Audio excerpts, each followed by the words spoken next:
ashes on my pants, my favorite ones, but I don't care no more.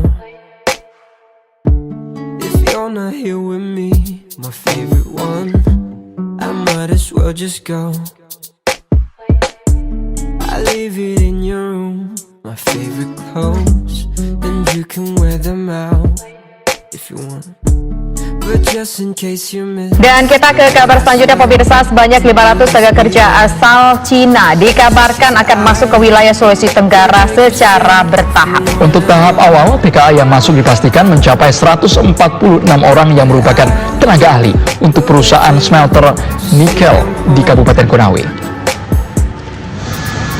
Gambar nasional ini. Setelah sempat mendapat penolakan, akhirnya 500 tenaga kerja asing asal Tiongkok diizinkan masuk ke wilayah Sulawesi Tenggara di tengah masa transisi normal baru yang diterapkan oleh pemerintah pusat. Mereka akan bekerja di dua perusahaan smelter nikel, yakni PT Virtu Dragon Nickel Industri dan PT Obsidian Stainless Steel yang berlokasi di Desa Morosi, Kabupaten Konawe. Namun untuk tahap awal, jumlah TKA yang masuk berjumlah 146 orang dan didampingi oleh 4 tenaga medis. Sebelumnya, pihak perusahaan mengungkapkan bahwa para TKA itu merupakan tenaga ahli yang akan memasang alat konstruksi mesin di 33 tungku produksi. Nantinya mereka akan kembali ke negaranya setelah 6 bulan bekerja di Indonesia. Untuk mengetahui informasi lebih lanjut, sekarang saya akan berbincang dengan salah satu teman saya yang sudah memiliki pengalaman bekerja sama dengan TKA. Nah, saya sekarang sudah terhubung dengan teman saya Atsudaya. Atsudaya ini saat ini sedang menempuh pendidikan sarjana hukum di salah satu universitas ternama di Indonesia. Sekarang mari kita langsung lanjut pertanyaan pertama. Apa tanggapan tentang 500 TKA Cina yang bakalan atau yang akan ditempatkan di salah satu perusahaan smelter di Sulawesi Tenggara? Untuk menjawab pertanyaan tersebut, kita harus melihat dulu apa alasan diharuskannya mereka masuk ke dalam Indonesia, apalagi di kondisi yang seperti ini, yang kita sedang berada di pandemi COVID-19. Alasannya adalah sumber daya manusia mereka dibutuhkan di Indonesia, dikarenakan mereka memiliki skill untuk menggunakan teknologi yang bernama RKF.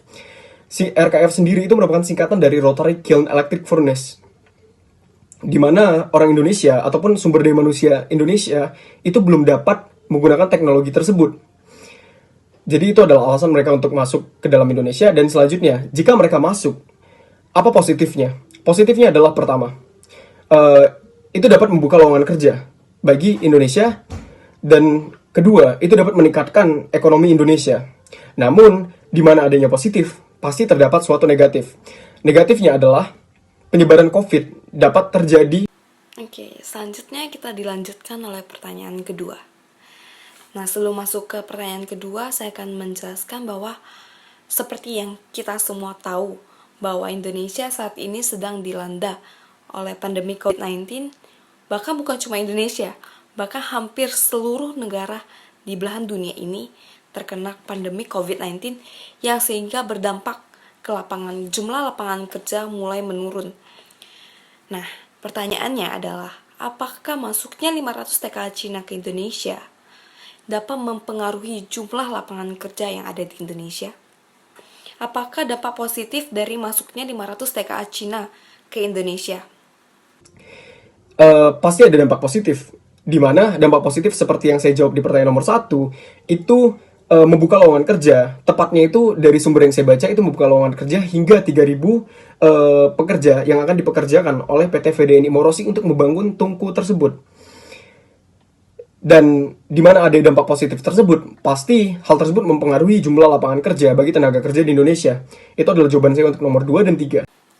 Selanjutnya adalah pertanyaan terakhir. Seperti yang kita ketahui bahwa saat ini Indonesia bahkan di dunia sedang mengalami pandemi COVID-19. Nah, hal ini membuat kita disarankan untuk tetap social distancing dan selalu memakai masker saat kita keluar rumah.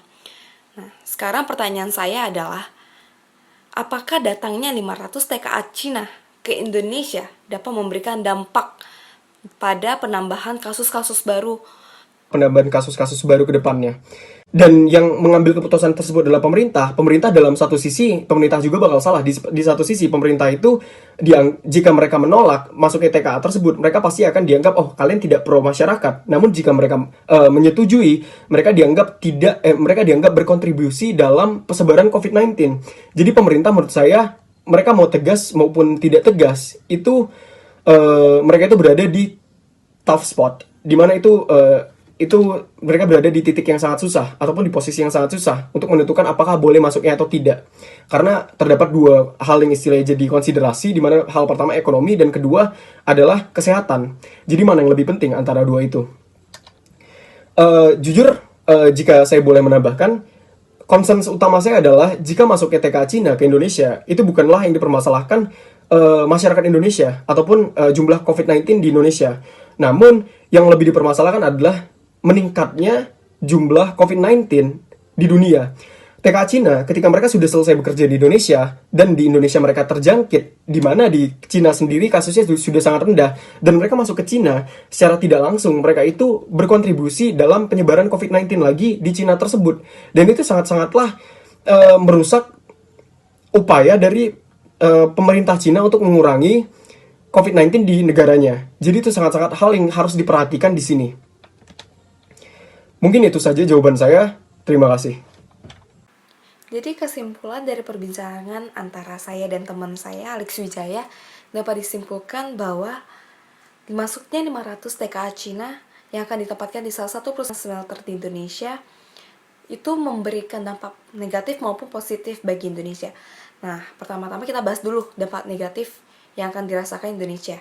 Seperti yang kita ketahui bahwa saat ini dunia sedang dilanda oleh pandemi COVID-19, sehingga setiap negara diperingatkan untuk selalu berjaga-jaga, meskipun saat ini sudah new normal.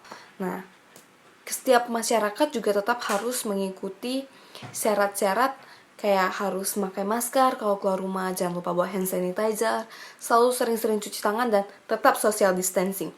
Nah, jadi masuknya 500 TKA Cina ini ke Indonesia itu dapat memberikan dampak persebaran COVID-19. Nah, dan persebaran COVID-19 ini bukan hanya dirasakan oleh Indonesia saja, melainkan juga akan dirasakan oleh Cina apabila si 500 TKA Cina ini terjangkit di Indonesia dan balik lagi ke Cina, dan itu akan memberikan persebaran yang makin lama makin meluas gitu. Dan ya pada ujungnya COVID-19 ini nggak akan berakhir gitu. Nah, 500 TKA Cina yang dikirimkan oleh Cina ke Indonesia, yang masuk ke Indonesia, itu adalah TKA yang memiliki kemampuan atau keahlian dalam mengoperasikan pembangunan di salah satu perusahaan smelter di Indonesia. Nah, sehingga hal itu dapat mengakibatkan atau menghasilkan 5.000 lapangan kerja ke depannya bagi tenaga kerja yang membutuhkan pekerjaan di Indonesia. Nah, itu adalah salah satu contoh bukti bahwa 500 TKA Cina tersebut yang masuk ke Indonesia dapat memberikan dampak positif bagi Indonesia. Nah, selain memberikan lapangan kerja, itu juga pasti akan memberikan kenaikan perekonomian di Indonesia yang cukup drastis. Oke, sekian video dari saya. Semoga video ini dapat bermanfaat bagi kita semua, dapat menambah wawasan kalian, membuka pemikiran kalian, dapat memberikan memberikan masukan kepada kalian, sehingga kita ini sebagai masyarakat Indonesia tidak selalu menyalahkan kinerja para pemerintah, akan tetapi kita harus selalu melihat sisi positifnya, jangan hanya melihat sisi negatifnya saja. Nah, dan semoga video ini juga dapat menambahkan nilai ujian akhir semester saya. Sekian video dari saya, terima kasih. Live happily, appreciate yourself. Who knows, maybe one day we'll be a family. 'Cause I can't make you stay if you wanna go, but I will wait for you to say come home. Now might not just be the time for us, but know that what we have will always last. Time is my